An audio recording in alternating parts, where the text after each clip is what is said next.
como tengo 5 minutos nomás, por suerte ya había armado antes los comentarios, antes de las presentaciones. No, primero, la primera impresión de escuchar a los tres expositores es la idea de que los fundamentos del supuesto cambio no están activos ahora, ¿no? Que aparentemente tenemos que pensar más en qué quiere decir la continuidad del modelo chino hoy en día que una disrupción o un cambio tan estructural como pensábamos. Ahora, a mí me parece que es importante digamos, que este modelo lleve tiempo, este cambio de modelo lleve tiempo. No quiere decir que estemos en una situación estática, sino que lo único que está pasando, luego creo yo que va a pasar es que los cambios estructurales que ya están ocurriendo se van a profundizar. Entonces probablemente no podemos pensar en que no hay una agenda, porque todavía no vino el cambio de modelo, sino qué representa la continuidad de ese modelo. Y no es para nada algo estático, ¿no? Sino que son cambios estructurales que están ocurriendo. Entonces, nada, 5 minutos muy rápido. Yo simplemente marqué ahí lo que me parecía que eran los cambios estructurales en camino.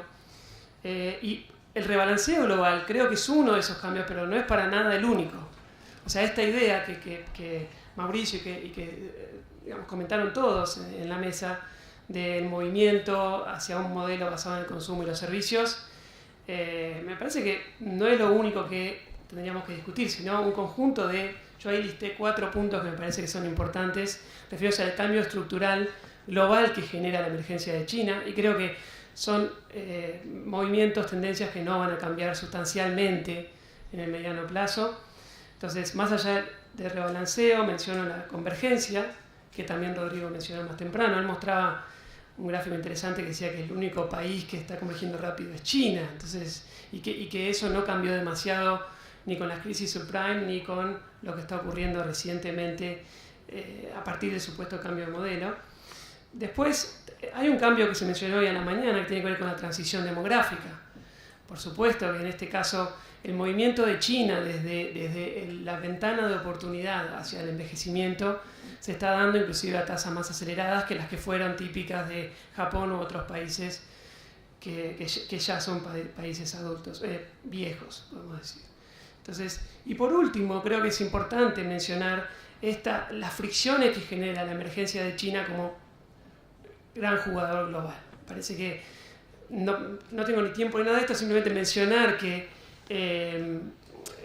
la emergencia de China implica también una forma de gobernanza global distinta a la que teníamos, con sus fallas, pero que implicaba cierta, digamos, en su momento cuando Gran Bretaña le pasó el mando a Estados Unidos, se creó esta gobernanza global y creo que estamos muy lejos hoy en día de que haya algún tipo de acuerdo parecido a una sesión, digamos, de mando que tenga algo de coordinación detrás, pensando en la emergencia de China como potencia global.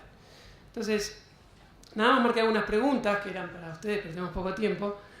Pero la primera es que si continúa el proceso de convergencia, en principio el rol de China en el comercio global tiene que ser mayor, no menor.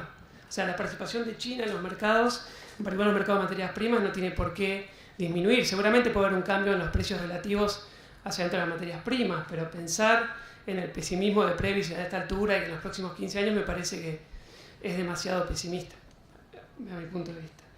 El segundo es que el rebalanceo global no necesariamente tiene que implicar una anemia de las exportaciones en China, sino tranquilamente simplemente que compren más. O sea, el modelo de China no es solo export-led, es que tiene un superávit de cuenta corriente. Entonces, yo creo que en principio tampoco hay que pensar que el tamaño de los mercados tiene que reducirse porque China vaya a cambiar el modelo, sino que ahí es consistente perfectamente con mayores compras al resto del mundo y con un crecimiento del comercio internacional más acelerado, ¿no? Otra pregunta que Mauricio la mencionó es si es que empieza a operar el rebalanceo, aparecen oportunidades para sectores industriales. Creo que ahí también hay un poco de pesimismo en la región. Bueno, no tenemos tiempo de esto. Ahora, quiero agregar 2 cositas acá, referido a la transición demográfica, que América Latina puede tener un rol con respecto a la transición demográfica en China. Lo primero, como ya lo dije antes, es cómo China va rápidamente moviéndose y cómo está a punto o en algún momento va a transitar, va a terminar su oportunidad. Entonces, la primera cuestión es qué va a pasar con el ahorro de China una vez que China se convierta en viejo. Seguro sigue el modelo de Japón, probablemente no pase demasiado, pero en otros países sí, el ahorro está mucho más atado a la transición demográfica. Por supuesto que China es sui generis totalmente, ¿no? Porque los prime savers, o sea, la porción de los dentro de la estructura poblacional, aquellos que ahorran es una porción mucho más grande que todo el resto de los países del mundo. Entonces, no solo hay que mirar la working age population, sino ver quiénes son los que ahorran en China. En ese sentido, uno puede pensar que el ahorro de China va a seguir siendo grande, pero ¿qué pasa si hay una trayectoria ascendente del ahorro? ¿Qué pasa con el resto del mundo? El tercer punto con respecto a la demografía es que China está aprovechando los dividendos demográficos, mejor, por ejemplo, que Brasil, seguramente, pero tiene costos. Hay un costo global, que es el saving lat, o sea, genera una externalidad para el resto de la economía. Sí, hay una visión que dice que la crisis reciente tiene que ver con cómo se generan burbujas gracias al exceso de ahorro derivado de la transición demográfica en China.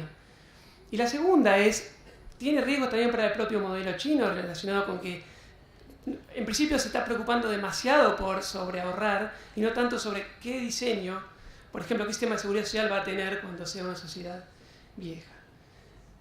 Después, último sobre China y la gobernanza global. Acá es lo que decía antes.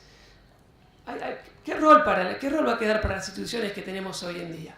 Una vez que China, si sigue este cambio estructural, China empiece a dominar un poco más las discusiones de la escena global. No lo sabemos. Por último, 2 o 3 preguntas para los panelistas. Acá tenemos los términos de intercambio de América Latina. Fíjense, larguísimo plazo. Fíjense el último periodo. Ahora, ¿hay lugar para el pesimismo si China cambia el modelo en el sentido de volver a la década de 50? Yo creo que estamos lejos de eso.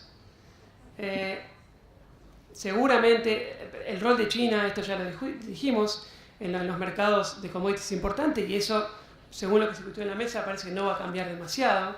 Acá está el gráfico, el mismo gráfico de Mauricio, relacionado con qué dice la historia sobre la demanda per cápita de ciertos bienes primarios y el PBI per cápita. Y China tiene espacio para seguir aumentando la demanda de varios de los bienes que nosotros producimos. Bien, voy a pasar esto. Lo último que quiero decir muy rápidamente es relacionado con lo que decía Pedro al final. ¿Cuál es el escenario de América Latina en esta hipótesis de continuidad? O sea, ¿América Latina está igual de preparado ahora como estaba en 2006, 2007 para este tipo de shocks? Yo creo que ahí yo comparto parte del pesimismo, pero creo que hay heterogeneidades. Y me parece que cuando uno mira los esquemas de política económica a lo largo de los países de América Latina, ve que hay países que aprendieron del pasado, por lo menos lograron contener ciertas presiones, como decíamos, populistas, en el sentido de considerar, por ejemplo, transitorios shocks que son transitorios. Y en cambio en otros países probablemente no. Yo creo que ahí no soy pesimista en general, pero viendo caso por caso, creo que hay lecciones que podemos aprender.